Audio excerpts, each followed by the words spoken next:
Você já saiu da casa de alguém se sentindo mais exausto do que quando chegou? Com o passar dos anos, especialmente após os 65, a forma como usamos nosso tempo e, mais importante, com quem o passamos, ganha um significado ainda mais profundo. A verdade é que algumas visitas não são apenas uma perda de horas preciosas. Elas podem esgotar sua energia vital, invadir sua paz interior e até prejudicar seu bem-estar emocional. No entanto, muitas vezes só percebemos isso quando é tarde demais. Neste artigo, exploraremos 4 tipos de pessoas cujas casas é altamente recomendável evitar após os 65 anos, independentemente do tempo livre que você tenha. Seja por hábito, senso de dever ou uma falsa noção de cortesia, muitos continuam a fazer essas visitas, sem perceber o dano que causam ao seu estado mental e emocional. Detalharemos esses aspectos para que você possa tomar decisões mais conscientes sobre onde e com quem passar seus dias. Entender quem evitar é tão crucial quanto saber quem manter por perto. Essas 4 categorias de pessoas podem parecer inofensivas à primeira vista, mas sua companhia pode minar gradualmente sua felicidade, e quando você se der conta, o dano já terá sido feito. Ao reconhecer esses padrões destrutivos, você poderá proteger sua energia, estabelecer limites saudáveis e passar seus anos dourados cercado por aqueles que realmente o inspiram. O reclamão crônico. Alguns indivíduos parecem nunca estar de bom humor. Mesmo quando as circunstâncias são as melhores, eles sempre encontrarão um motivo para a insatisfação. Este tipo é bem conhecido. Ao pisar na casa deles, você é recebido com suspiros, queixas sobre a saúde, a situação econômica ou a falta de atenção que recebem.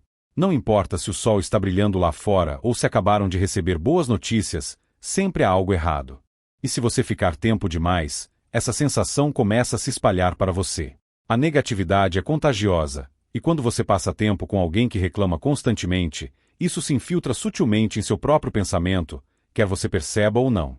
Não se trata apenas de algumas resmungos, é um pesado fardo emocional que eles colocam sobre os ombros de seus interlocutores. Quanto mais tempo você passa na companhia deles, mais profundamente você absorve sua frustração, sua desesperança, sua inabalável convicção de que o mundo inteiro está contra eles. E quando finalmente chega a hora de ir embora, você pode notar que se sente mais pesado, como se estivesse carregando o fardo deles junto com seu próprio. Isso não significa que você deve virar as costas para amigos ou familiares que estão passando por momentos difíceis. Todos têm problemas, e é natural demonstrar empatia e ouvir. No entanto, há uma diferença fundamental entre alguém que está passando por um período complicado e alguém que fez da negatividade um estilo de vida. Reclamões crônicos não buscam soluções, eles precisam de uma audiência. Eles se alimentam da simpatia e o envolverão incansavelmente em seus problemas, visita após visita, até que as dificuldades deles se tornem suas. A complexidade reside no fato de que, a princípio, eles nem sempre parecem tóxicos. Muitos reclamões começam pequeno, um comentário casual sobre uma noite mal dormida, uma pequena queixa sobre o cachorro do vizinho. Mas logo você se vê arrastado para um ciclo interminável de queixas sobre as injustiças da vida, e por mais conselhos que você dê, eles nunca agem. Você notará que, por mais horas que você ouça, nada muda. Os mesmos problemas, as mesmas frustrações se repetem incessantemente. E aqui está o que você deve ter em mente. Se você tentar mudar a conversa para algo positivo, eles resistirão. Eles podem desdenhar do seu otimismo ou transformá-lo em mais uma queixa. Tente contar-lhes algo bom que aconteceu com você, e eles encontrarão uma maneira de diminuir isso ou comparar com suas próprias desgraças. Com o tempo, torna-se evidente que cada visita deixa a pessoa emocionalmente exausta, e não revigorada. Se você chega à casa de alguém se sentindo bem, mas sai exausto, irritado ou até um pouco desesperançoso, é hora de reconsiderar a conveniência dessas visitas. Após os 65 anos, seu tempo é muito valioso para gastá-lo absorvendo a negatividade infinita de outra pessoa. Não há nada de errado em ser gentil, mas não confunda bondade com sacrificar sua paz de espírito. Você não é responsável por carregar o fardo da recusa de outra pessoa em buscar a felicidade. O manipulador consumidor. Nem todos que o convidam para sua casa o fazem pelo desejo sincero de desfrutar de sua companhia. Algumas pessoas o chamam exclusivamente quando precisam de algo, e essa sensação surge no momento em que você chega. A princípio, pode parecer inocente. Talvez peçam um pequeno favor que não parece sério. No entanto, com o tempo, um padrão claro começa a surgir. Eles não entram em contato apenas para saber como você está, nem o convidam para uma conversa casual. Em vez disso, cada visita é acompanhada de uma expectativa não dita, algo que você deve fazer, algo que eles querem obter de você. A astúcia das personalidades manipuladoras é que raramente expressam seus pedidos diretamente. Em vez disso, eles os mascaram com culpa, obrigação ou até mesmo lisonja.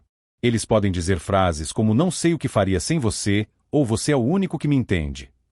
Podem falar sobre sua solidão ou desamparo, fazendo você se sentir responsável pelo bem-estar deles. E antes que você perceba, já está consertando a torneira deles, levando-os para compromissos ou gastando horas fazendo algo por eles, em vez de aproveitar seu próprio tempo livre. Aqui está a raiz do problema. Esses relacionamentos não são construídos sobre respeito mútuo. A verdadeira amizade ou laços familiares implicam uma troca, onde ambas as pessoas se apoiam. Mas com o manipulador consumidor, o equilíbrio está sempre quebrado. Você dá, eles pegam. Você dedica seu tempo, eles esperam mais. E quando você começa a notar que suas visitas o deixam com um sentimento de obrigação, e não de gratidão, é um sinal claro de que algo está errado. Alguns podem justificar isso dizendo, bem, eles não têm mais ninguém, e isso pode ser verdade. Mas pergunte a si mesmo, se a situação fosse inversa, eles estariam ao seu lado se você precisasse de ajuda? Eles largariam tudo para ajudá-lo como você os ajuda? Se a resposta for não, vale a pena considerar. Eles são realmente amigos ou apenas o estão usando para sua própria conveniência? Um dos maiores sinais de alerta de um manipulador consumidor é a reação deles quando você diz não. Se você recusa um pedido e eles o fazem sentir-se culpado, desapontado ou até com raiva, é um sinal inequívoco de que suas visitas não são sobre conexão, mas sobre controle. Após os 65 anos, a última coisa de que você precisa é alguém que veja sua bondade como uma oportunidade para se aproveitar de você. Seu tempo é precioso e sua energia é limitada. Gastá-la com pessoas que realmente se importam com você é o que torna a vida plena. Mas gastá-la com alguém que o vê apenas como um recurso deixará exausto, desvalorizado e, em última análise, ressentido. Se alguém liga apenas quando precisa de algo, e nunca apenas para saber como você está, não é uma conexão verdadeira, é uma obrigação. E você merece algo melhor. O ímã de drama. Algumas pessoas não apenas vivenciam o drama, elas o criam ativamente. Não importa o que aconteça em suas vidas, sempre há um conflito, uma inimizade ou uma crise, e se você passar tempo suficiente com elas, inevitavelmente será arrastado para esse turbilhão. Você pode ir à casa delas esperando uma conversa amigável, mas em vez disso, se deparar com uma longa e intrincada história sobre como foram novamente ofendidas, traídas ou desrespeitadas. E antes que você perceba, estará envolvido em seu ciclo interminável de caos. O problema com os ímãs de drama é que o sossego os incomoda. Quando tudo está calmo, eles se sentem inquietos, então agitam as águas, fofocando sobre os outros, exagerando pequenas divergências ou até distorcendo histórias para parecerem vítimas. E eles não querem apenas que você ouça, eles querem que você tome partido. Eles contarão sobre uma briga com um vizinho ou membro da família, e de repente esperam que você concorde com eles, os defenda ou até se distancie das pessoas de quem eles não gostam. E aqui está o verdadeiro problema. Isso nunca termina. Mesmo que você tente permanecer neutro, eles continuarão a pressionar, testar e esperar que você escolha um lado. Se você concordar com eles, o recompensarão com ainda mais fofocas, detalhes mais exclusivos da situação. Mas se você discordar ou tentar mudar de assunto, eles ficarão ofendidos. Você pode até se tornar o próximo alvo deles. Essa é a essência das pessoas que prosperam no drama. No final, todos ao seu redor são arrastados para a bagunça delas. Uma das coisas mais exaustivas de visitar a casa de um ímã de drama é que você sai emocionalmente esgotado. A conversa não inspira, o tempo passado não é prazeroso, e há uma tensão oculta constante, mesmo quando são amigáveis. E se você não for cuidadoso, a influência deles pode começar a afetar seu humor, seus relacionamentos e até mesmo como você vê o mundo. Algumas pessoas confundem erroneamente esse comportamento com paixão ou energia vital, pensando, bem, ele simplesmente tem muita coisa acontecendo. No entanto, amigos verdadeiros nunca o envolverão em estresse desnecessário ou turbulência emocional. Companheiros genuínos não fazem sentir como se tivesse que pisar em ovos, constantemente com medo de dizer algo errado. Se a casa de alguém se assemelha mais a um campo de batalha do que a um refúgio de conforto e tranquilidade, vale a pena considerar seriamente por que você continua voltando. Quanto mais velho alguém fica, mais profundamente percebe o valor inestimável da paz de espírito. E se alguém próspera no drama às custas do seu bem-estar, é perfeitamente normal e até necessário se afastar. Ninguém é obrigado a ouvir, participar ou assumir os fardos emocionais de outra pessoa. Após os 65 anos, O tempo deve ser dedicado a pessoas que trazem alegria e serenidade, e não aqueles que o tratam como uma audiência para seus problemas e conflitos intermináveis. O nostálgico negativo. Existem pessoas que vivem no passado, mas não de uma forma que traga o calor das memórias ou a sabedoria dos anos vividos, e sim de uma maneira que as mantém em um estado de amargura, arrependimento e profunda mágoa. Quando você visita a casa delas, a conversa invariavelmente retorna ao que deu errado, quem as desapontou ou como a vida foi injusta com elas. Não importa quanto tempo tenha passado ou quantas coisas boas elas tenham na vida hoje, a atenção delas está sempre focada no que perderam, e não no que ainda possuem. A princípio, isso pode parecer uma lembrança inofensiva. Afinal, todos gostam de falar sobre os dias passados de vez em quando. Mas para o nostálgico negativo, nunca são apenas memórias, é uma revivência constante de decepções passadas. Eles recordarão repetidamente antigos conflitos familiares, traições passadas ou oportunidades perdidas, e quanto mais falam, mais profundamente se afundam no abismo do ressentimento. E é assim que isso afeta. Por mais positivamente que você tente conduzir a conversa, eles sempre atrarão de volta os arrependimentos e as chances perdidas. Você já notou que, depois de conversar com certas pessoas, você começa a ver o mundo como elas? É aí que reside o perigo insidioso de passar muito tempo com alguém que está preso ao passado.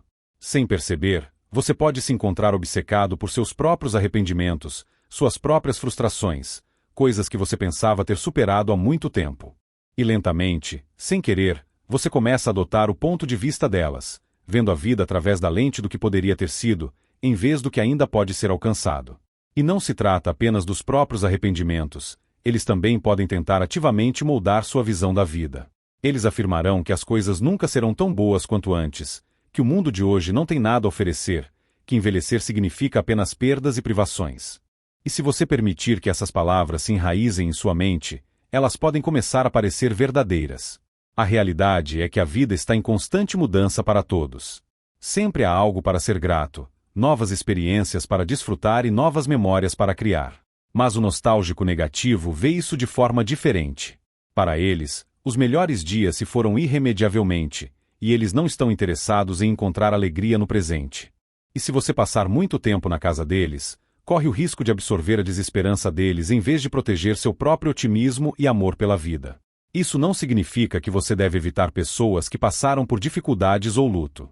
Mas há uma diferença substancial entre compartilhar experiências de vida e se apegar à dor passada. Há uma diferença entre honrar memórias felizes e ficar preso a elas. Após os 65 anos, é essencial cercar-se de pessoas que valorizam o que a vida ainda pode oferecer, e não daquelas que veem apenas o que perderam. Considerações finais. Dedique um momento para refletir profundamente sobre os 4 tipos de pessoas abordados neste material. Você já saiu da casa de alguém se sentindo exausto, chateado ou emocionalmente esgotado? Se a resposta for afirmativa, talvez seja a hora de reconsiderar onde e com quem você passa seu precioso tempo após os 65 anos. Sua paz de espírito é uma das coisas mais valiosas que você possui, e protegê-la não é apenas um luxo, é uma necessidade vital. Isso não significa que você deve riscar pessoas da sua vida sem motivo, mas implica uma atenção consciente e cuidadosa à energia que você permite entrar em seu espaço pessoal. Algumas visitas deixam a pessoa revigorada, inspirada e verdadeiramente conectada com os outros. Outras, no entanto, deixam você exausto, fazendo duvidar de si mesmo ou carregar um fardo emocional que não lhe pertence. Quando você começar a prestar atenção em como se sente após interagir com alguém, rapidamente verá a diferença fundamental entre relacionamentos que o nutrem e aqueles que o esgotam. Lembre-se, você não é responsável por corrigir a negatividade alheia, alimentar o drama deles ou compensar o que eles se recusam a mudar em suas próprias vidas. Seu tempo, sua energia e seu bem-estar emocional são tão importantes e valiosos quanto os de qualquer outra pessoa. E você merece passar seus anos mais maduros cercado por pessoas que lhe trazem alegria e luz, e não por aquelas que a tiram. Portanto, faça a si mesmo as seguintes perguntas: quem em sua vida realmente o valoriza? Quem o faz sentir-se significativo e apreciado? E de cuja casa você sai se sentindo melhor do que quando chegou? São esses os relacionamentos que valem a pena cultivar e nos quais você deve investir suas energias, porque nesta fase da vida, cada momento importa, e usá-los com sabedoria fará toda a diferença.